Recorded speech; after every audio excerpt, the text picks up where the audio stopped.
네, 여러분 안녕하십니까. 이민멘토의 주식 레벨업 시간 시작해 보도록 하겠습니다. 오늘 9월달, 그러니까 상당히 어지러웠던 8월달 시장이 끝나고 9월달에 시장을 딱 열었는데, 뭐 시장은 생각했던 것보다는 조금 약한 반등이지 않을까라는 생각이 좀 듭니다. 다행인 건 뭐 코스피가 아침에는 조금 떨어졌다가 위로 좀 올라오고요.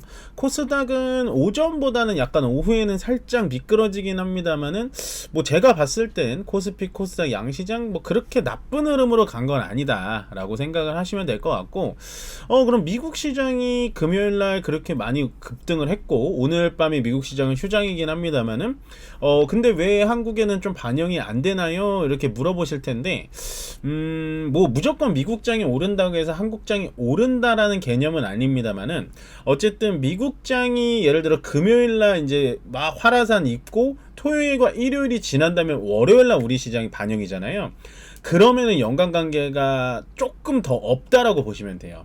그러니까 오늘 밤에 미국 시장이 만약에 열려서 내일 아침에 우리나라 화요일 시장이 열리면 미국 시장의 영향을 굉장히 많이 받지만, 금요일날 시장이 열리고 토요일과 일요일이 지난 다음에 월요일날 시장이 우리나라 시장이 열리면 그거에 대해서는 조금은 영향력이 어느 정도 좀 떨어진다, 어느 정도 재료 소멸 같은 좀 느낌도 있다 정도만 생각을 해주시면 될 것 같습니다.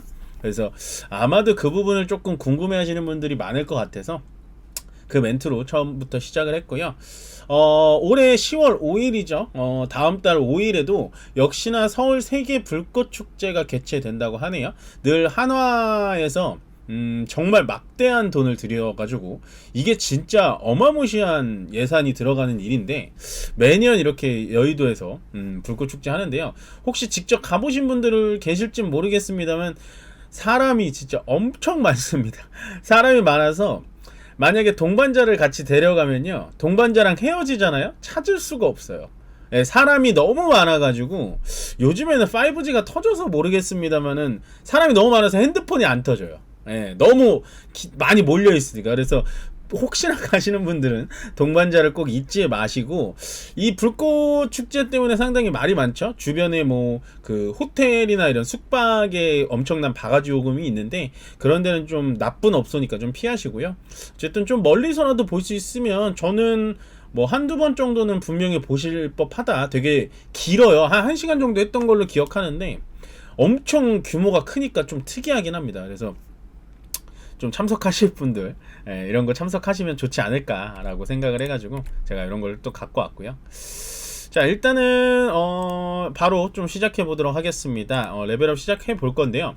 일단은 다우존스가 사상 최대를 찍었습니다. 보시면 다우존스가 정말 많이 올라갔죠. 근데 뭐 다우존스가 올라간 거는 우리나라 시장이랑 많이 결과가 많이 이렇게 비슷하게 가진 않아요. 왜냐면 다우존스는 보통 전통주라고 하죠. 뭐 은행주라든지 석유 관련된 종목, 그 다음에 뭐 어쨌든 에너지, 그렇기 때문에 솔직히 얘기해서 미국의 에너지 종목하고 우리나라 에너지하고 무슨 관련이 있겠습니까?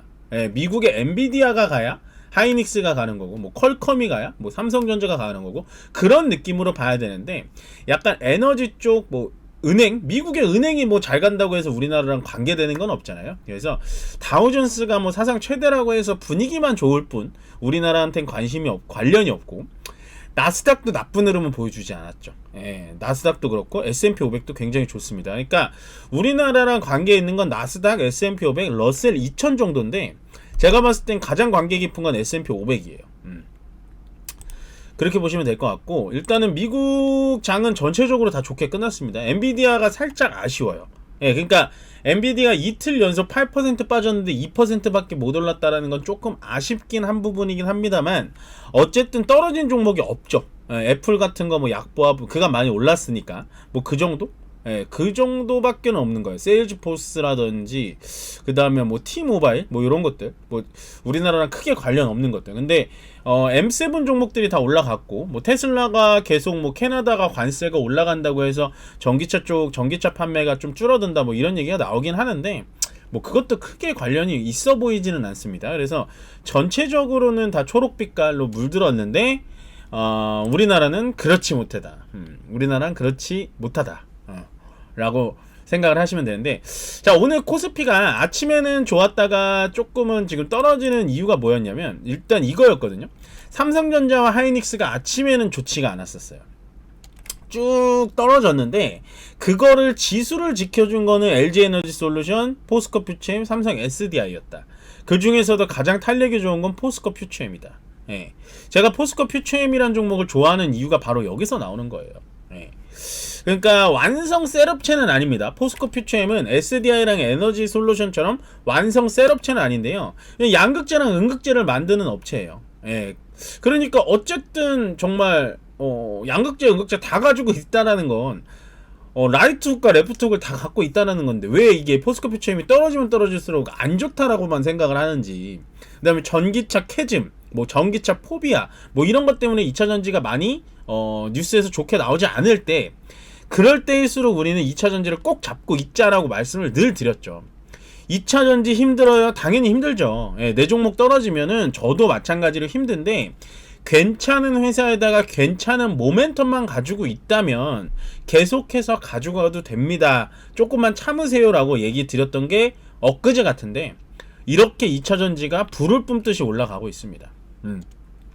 근데 이제 장기적으로 이게 올라갈 것이냐, 뭐 2차 전지, 엘솔, SDI 이런 것들이 장기적으로 계속해서 올라갈 것이냐 라고 한다면 거기서는 약간은 물음표가 거지긴 해요. 왜냐하면 지금은 2차 전지가 어떠한 퍼포먼스, 2차 전지가 어떠한 걸 정말 개발을 해가지고 정말 좋게 바뀌어서 위로 올라가는 느낌이 아니라 그냥 반도체도 안 가죠, 오늘 여기 보시면 제약바이오도 안 가죠, 뭐 이러니까 그냥 수급이 쏠릴 데가 없으니까 2차 전지로 쏠린 느낌이 드는 거예요.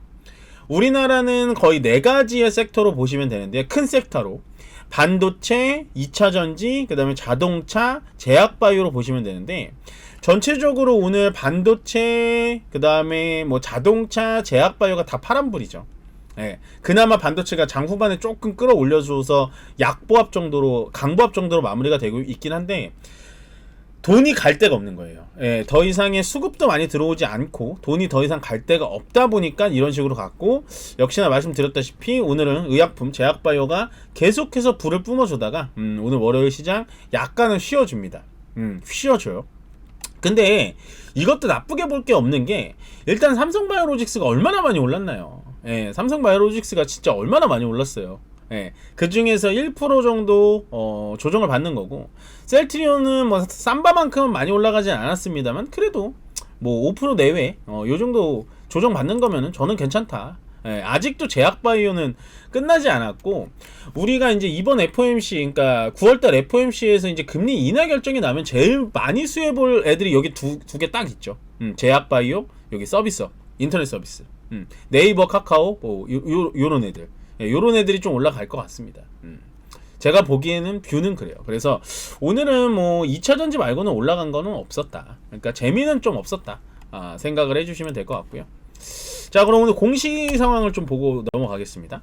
일단 공시, 오늘 TCC 스틸의 김대엽 상무님이 장내 매수를 4,600만원 정도 진행을 했는데, TCC 스틸은 물론 철강 회사긴 한데요, 요거는 약간은 이제 2차 전지 냄새가 좀 나죠. 예, 그러니까 2차 전지의 색깔이 좀 강한 철강 회사다.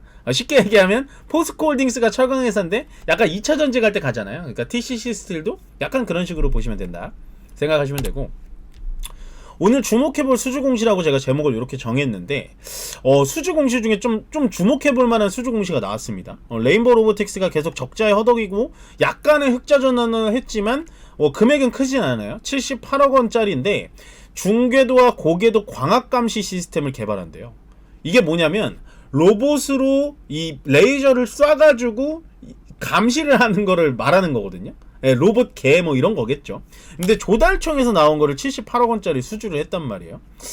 이런 거 보면은 확실히 로봇 쪽에서 좀 수주들이 좀 붙는구나 라고 생각을 해주시면 될 것 같아요. 그런 식으로 해주면 될 것 같다. 그래서 로봇 쪽에 계속해서 우리가 왜 자꾸 수주가 없지? 로봇 쪽 수주가 좀 왜 이렇게 부족하지? 막 이렇게 생각하신 분들 많을 텐데, 지금 보시면은 로봇주들의 이런 공시 같은 거를 잘 보시면 어느 정도 수급이 조금은 들어오고 있는 느낌을 받으셔야 되는 거예요. 그러니까 제가 늘 말씀드리지만 주식이라는 건 물론 기술적인 분석, 뭐 종목이 올라가고 내려가고 뭐 이런 것도 진짜 중요하긴 합니다만은 리포트라고 하는 그런 애널리스트 분들이 정말로 정성적으로 써주신 리포트라든지 다트 사이트 들어가셔가지고 이런 정보들을 계속해서 캐치를 하셔야 되는 거예요. 그러니까 레인보우 로보틱스가 이거를 수주했다 그래서 오늘 주가가 많이 올라가진 않아요. 2.4% 올라갔거든요. 근데 얘가 보시면 물론 지금 주가가 좀 많이 올라가긴 했어요. 여기서부터 쭉 올라가가지고 이제 여기서 이제 횡보하다가 저점을 깨고 내려온 차트거든요. 그러다가 지금 얘는 이 한 번의 저점 한 11만 6천원 정도 저점 깨고 내려면 밑으로 더 내려간단 말이에요. 근데 얘가 만약에 밑으로 좀 내려가고 요 자리 한 9만 2천원 정도 자리까지 밑으로 내려온다면 이런 수주를 보고 나서 이렇게 지금 로봇주들도 좀 수주를 하고 있구나, 이런 것들이 좀 힌트가 돼야 된다는 거예요. 그러니까 제가 보여드리는 다트 사이트에서 끌어나오는 내부 자본에도 어느 정도 중요하긴 한데 우리가 눈여겨봐야 될 건 수주 공시라는 겁니다. 그 수주 공시가 금액이 어떻든 금액이 크건 작건 떠나서 레인보우 로보틱스라는 회사가 내가 볼 때 맨날 이민멘토가 얘기했는데 그렇게 수익이 많이 나는 회사는 아닌데 이렇게 수주를 했구나 라고 보시면 되는 거예요. 여기 보시면 굉장히 큰 수주를 한 거예요. 보세요. 적자 그 다음에 흑자 났다가 약간 적자폭 컸죠. 24년도에 얘가 300억을 하는 회사입니다. 예상치예요. 예상치 차치하고 23년도에 150억을 했단 말이에요. 23년도에 150억 기억하세요. 150억을 한 다음에 그 절반 정도 가량을 지금 수주를 했다라는 건 굉장히 큰 수주죠. 금액이 작건 크건 떠나서 내 기준에서 작건 크고는 떠나야 되는 거예요. 그러니까 이 업계에서 레인보우 로보틱스의 전체적인 매출액에 얼마를 수주를 했냐, 그리고 어느 업체에서 어떤 거를 수주를 했냐라는 걸 전자공시를 매일같이 보시면서 공부를 해야 되는 거예요. 멘토님 저는 시간 없어가지고 다트 사이트 들어갈 그런 시간도 안 돼요. 그러면 주식 레벨업을 제가 한 4시, 3시 반 정도 올려드리잖아요. 그럼 그날의 수주 공시를 제가 어느 정도 좀 요약해서 올려드리는 편인데 그런 거라도 좀 보셔서 로봇 산업이 약간은 좀 수주가 많이 나고 있구나라는 거를 좀 느끼셔야 돼요. 그러니까 이런 느낌인 거죠. 오늘 레인보우 로보틱스가 이렇게 수주가 나왔네? 근데 내일 수주 보니까 다른 로봇 회사가 또 수주들이 슬슬 나와?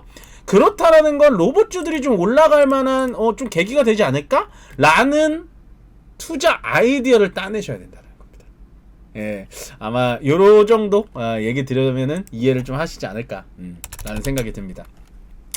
네, 오늘 코스피는 방금 말씀드렸다시피 5분봉으로 보자면 일단 장 후반에 좀 끌어올리는 움직임이죠. 장 초반에 쭉 하니 밑으로 내렸다가 다시 올렸다가 조정받고 올려주는 그런 괜찮은 흐름이었고요. 코스닥도 저는 나쁘지 않다라고 봅니다.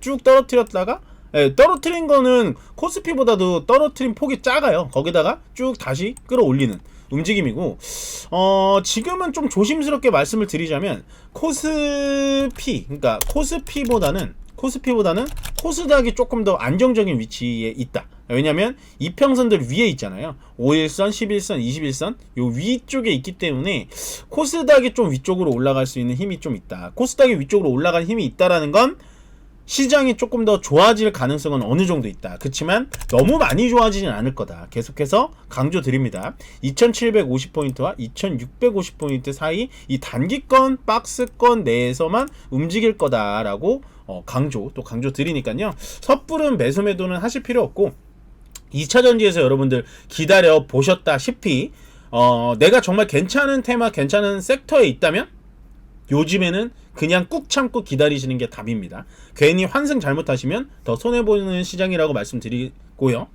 여기서 오늘 이민멘토의 주식 레벨업은 여기서 마무리 짓도록 하겠습니다. 고맙습니다.